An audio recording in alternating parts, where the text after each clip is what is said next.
Rabbi Shneur Zalman n'avait pas encore 20 ans. Il avait épousé Sterne Sarah, la fille d'un riche notable de la région, Reb Segal, mais cherchait évidemment à s'élever dans le judaïsme. Or, Rabbi Israël Baal Shem Tov, quelques dizaines d'années auparavant, avait prévu, le jour même sur son lit de mort, avait prévenu son futur successeur, le Maguide de Mezrich, qui allait prendre 2 fois sa force spirituelle, l'avait prévenu en lui disant que un jour, la grande âme, la nouvelle âme, puisque l'âme de Rabbi Shneur Zalman était une âme nouvelle, telle qu'il ne s'en était pas incarné dans le monde depuis déjà plusieurs siècles, venu pour dévoiler un nouveau pan de la Torah, le chassidisme de l'intellect, qu'on appellera plus tard le chassidisme Chabad, la chassidut Chabad.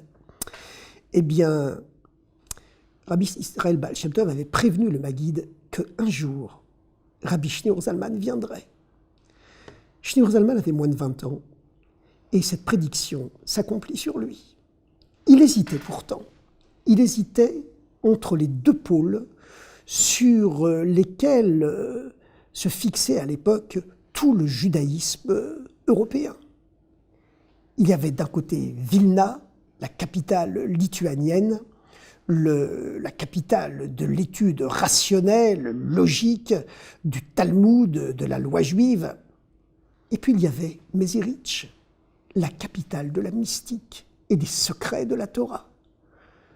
La Torah entière est comparable à un corps, c'est-à-dire qu'elle possède à la fois un corps et une âme.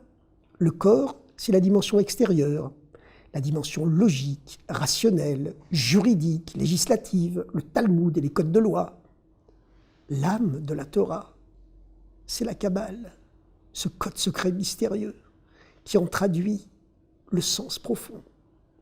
Et puis, il y a l'âme de l'âme, qui, elle, est la chassidoute, un avant-goût de la Torah du Messie qu'avait commencé à dévoiler Rabbi Israël Baal Shem Tov.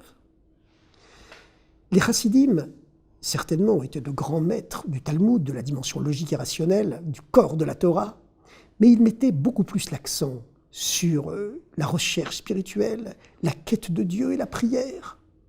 Et Shneur Zalman hésitait entre les 2 pôles.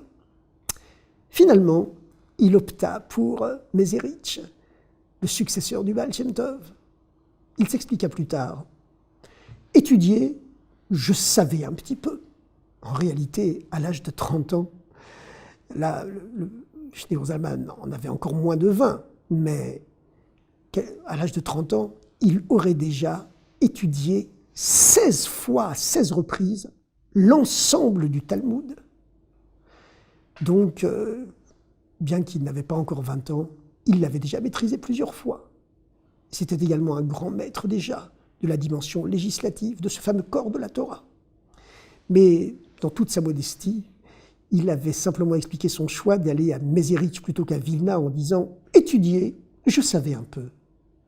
Par contre, prier, je ne savais pas du tout. » En réalité, cela faisait déjà des années qu'il priait avec tous les codes secrets, les rites secrets des kabbalistes, le livre de prière du Chalot, du Maharal de Prague, etc., etc., et les commentaires du Harizal, qu'il maîtrisait parfaitement.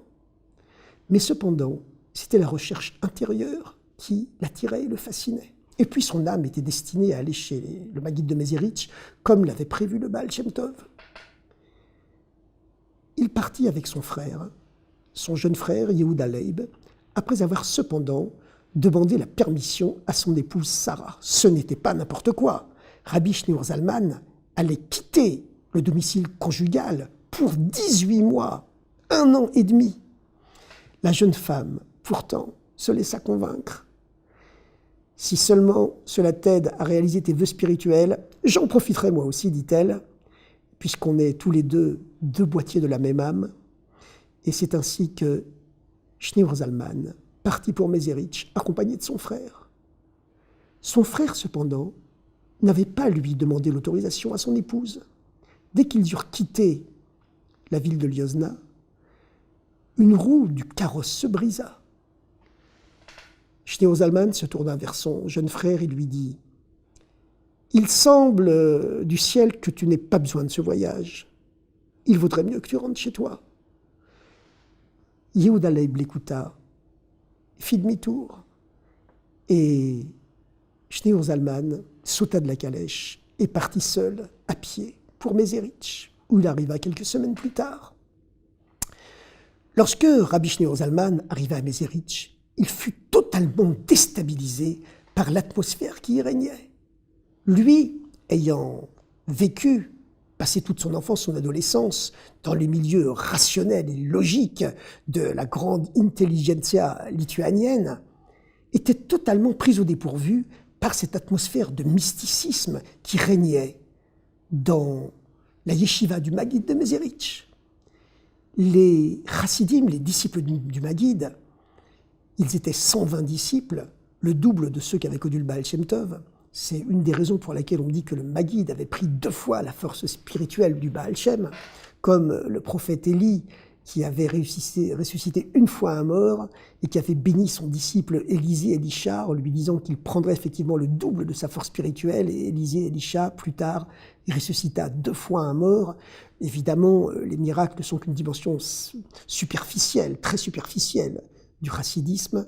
On dit même qu'un véritable chassid, s'il n'est attaché à son maître que par des miracles, c'est une insulte au visage de la spiritualité juive, et en particulier de la spiritualité chassidique. Mais néanmoins, ces dimensions spirituelles, surnaturelles même, existent dans la chassidoute. Et chez le Maguid de Mézérich, les chassidim priaient parfois du matin au soir, sans avoir le temps d'étudier. Et par contre, ils étudiaient la nuit, se perdant dans des méditations profondes qui déstabilisèrent complètement le jeune intellectuel, entre guillemets, qu'était Rabbi Schneur Zalman, qui venait donc de Lituanie, en particulier de Vilna, la capitale de la dimension intellectuelle du judaïsme. C'était trop déstabilisant.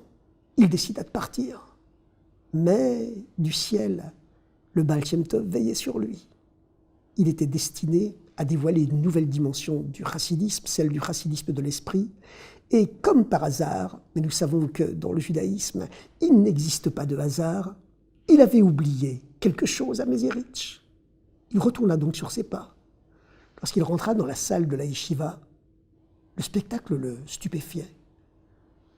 Le Maguid était en train de livrer à haute voix un commentaire ultra rationnel sur la dimension législative du Talmud, jonglant avec les explications les plus profondes, les plus précises, les plus scientifiques de tous les maîtres du temps passé, dans une démonstration d'une clarté, d'une cohérence, d'une logique et d'une rationalité étourdissante.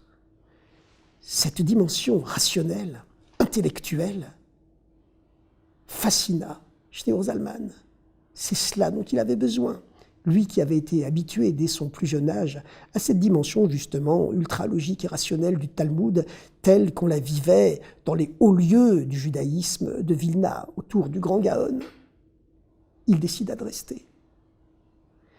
Et le Maguid de Mézérich lui dévoila alors qui il était vraiment et quelle était la source de son âme. J'ai appris 3 choses à Mézérich que le grand Maguid m'a transmis.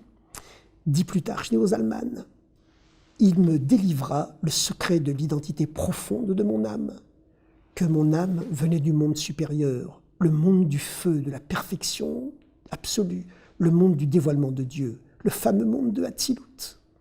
Il me dévoila également que j'étais une âme nouvelle, qui n'avait jamais vécu l'incarnation sur terre, et qu'une âme comme la mienne ne s'était pas incarnée depuis plusieurs siècles déjà. Il me dévoila également quel était le but de mon incarnation sur terre. C'était de ne pas garder mes connaissances pour moi, mais de dévoiler dans le monde entier une nouvelle voie du judaïsme, le chassidisme de l'intellect. Il me dévoila une 3e chose, que le dévoilement de cette forme suprême de compréhension du code secret de la Torah, le chassidisme de l'intellect, se dévoile uniquement à travers le chant, les mélodies, leur montée et leur descente. Lorsque le bruit se répandit que l'âme nouvelle était arrivée, certains vieux chassidim du Baal Shem Tov, qui avaient entendu parler de cette incarnation mystérieuse d'une âme nouvelle à notre époque, une époque où depuis des siècles il n'en était plus descendu, les vieux chassidim du Baal Shem Tov pleurèrent en apprenant que Shneur Zalman était arrivé. Et c'est ainsi que Shneur Zalman comprit pourquoi, exceptionnellement par rapport à tous les jeunes de son âge, il n'avait jamais eu le mérite, comme il le disait, de se fatiguer pour l'étude de la Torah, parce que venant d'une âme d'un monde céleste particulier, eh bien tous les chemins de la Torah s'étaient toujours ouverts à lui. Sur le chemin du retour à Mézérich, après qu'il soit retourné dans sa famille, plusieurs événements curieux se déroulèrent. Après les 18 mois, Shneur Zalman retourna donc chez lui, à Liozna. Mais il trouva là-bas que le milieu culturel, l'atmosphère avait totalement changé. Tout le judaïsme de Pologne, et la Pologne recelait, le grand royaume de Pologne, recelait à l'époque 80% de la population juive mondiale, était en proie à une véritable guerre civile spirituelle.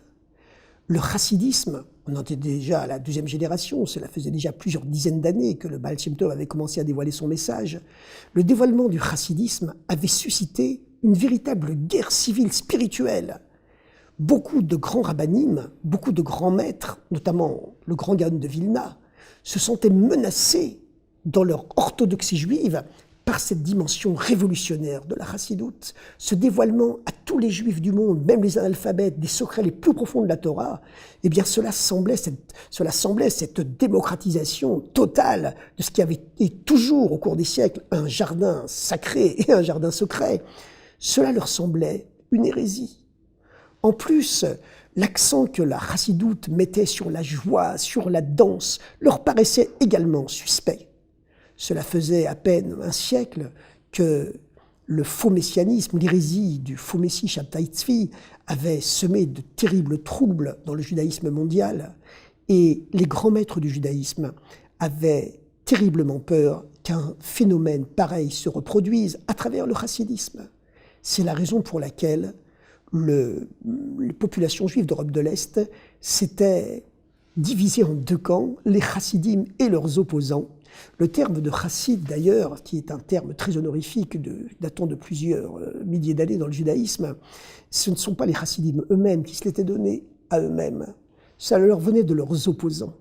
Par dérision, par moquerie, ceux qui s'opposaient au nouveau dévoilement révolutionnaire du chassidisme disaient, en parlant d'eux, en parlant des disciples du Baal Shem Tov et du Maggid, ce sont des chassidim, ce qui signifie des généreux, ceux qui sont généreux avec Dieu. Et nous sommes des mitnagdim, nous ne sommes que des opposants, des gens négatifs, soi-disant. Alors qu'en vérité, ils avaient le sentiment de défendre le judaïsme contre une nouvelle hérésie.